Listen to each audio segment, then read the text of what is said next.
Voilà, donc je suis au salon du livre du MJLF qui a lieu tous les ans et je rencontre Régis Nessim Sachs qui vient de publier Médecin juif du Xe au XVIIe siècle à l'Harmattan. Donc, ces médecins juifs, est-ce qu'ils ont une démarche scientifique? Alors, la démarche, elle est politique et scientifique. Politique parce qu'au Moyen-Âge, ça permettait au monde juif de s'intégrer à l'environnement et donc de ne pas être mal vu malgré l'hostilité qui s'exprimait à leur égard.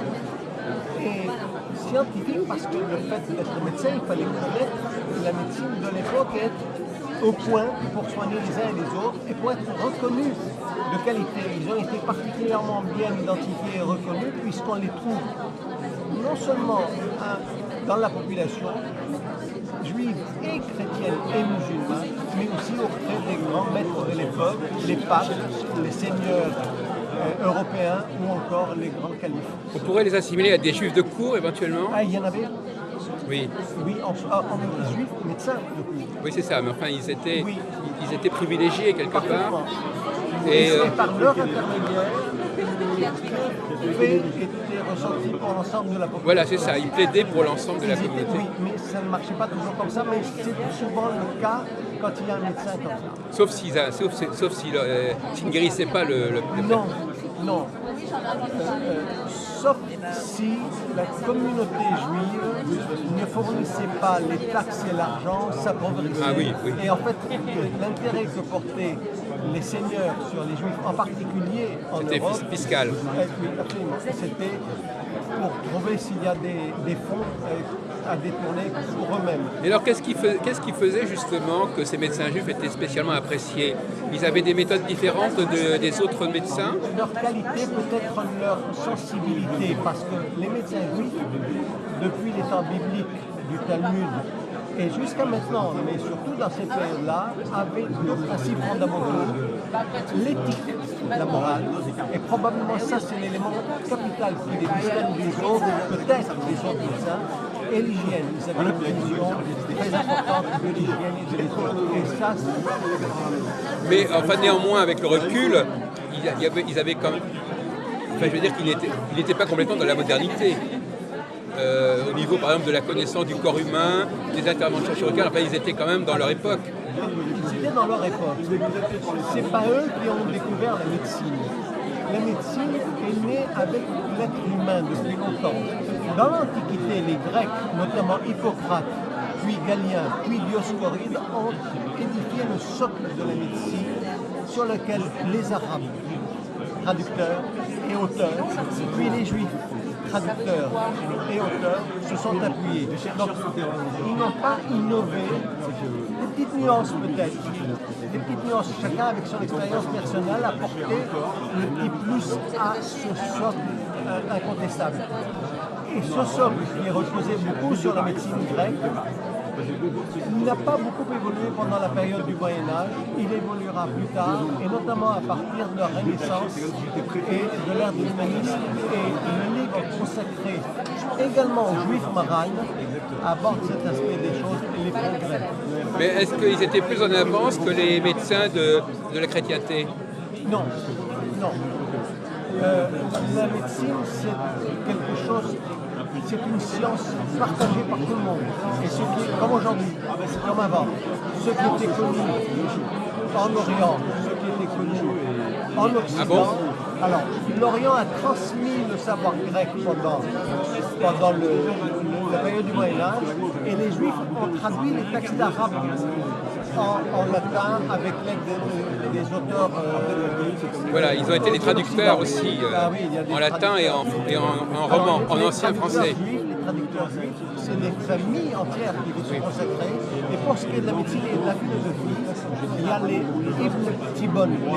Les Tibonides, oui. Mais absolument. Et là, il y a Dynastie de traducteurs.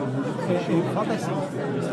Alors, qu'est-ce que vous dites sur le microcosme et le macrocosme alors dans votre livre, enfin, du moins de... Alors, si je me réfère à Chataï Donolo,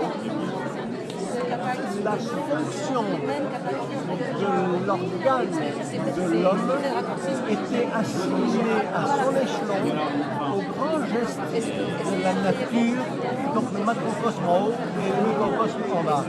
Je n'ai pas fouillé davantage, parce que ce n'était pas, d'abord peut-être parce que je n'étais pas compétent pour aller plus loin que cela, mais si vous voulez savoir effectivement quelle était la place du microcosme par rapport au macrocosme, c'est un peu comme les grandes lunettes qui regardent en haut au ciel et le microscope qui regarde les mini-cellules. Et bien au niveau de l'organe humain, le comportement de l'être humain est assimilé organe par organe au macrocosme, au ciel.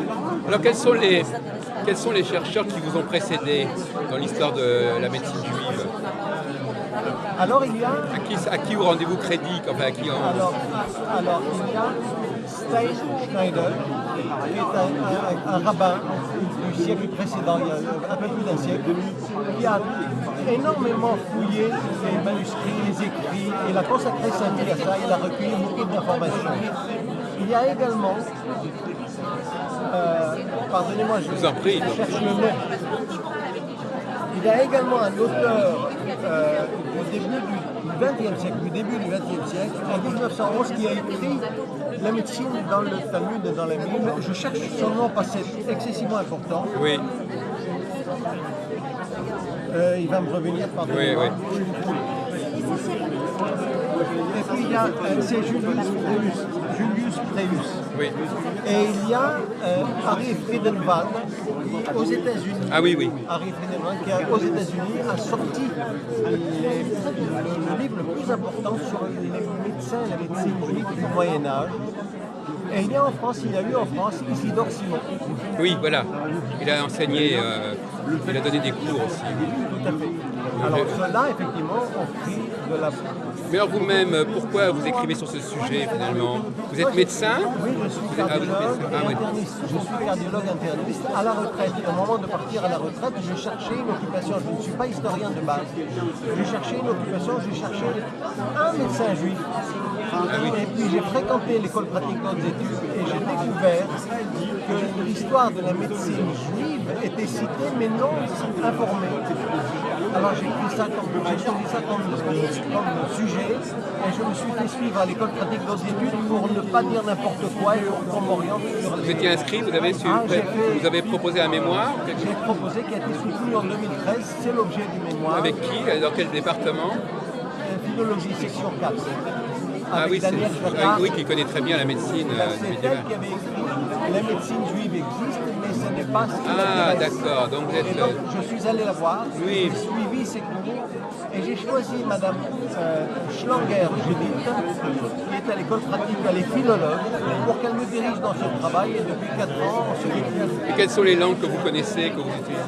Le français, l'anglais, l'arabe parce que je suis titulaire du bac égyptien en arabe. Et l'hébreu parce que j'ai fait aussi mon service militaire en Israël. Et donc je connaissais ces 4 langues. Peut-être pas à la perfection, mais suffisamment.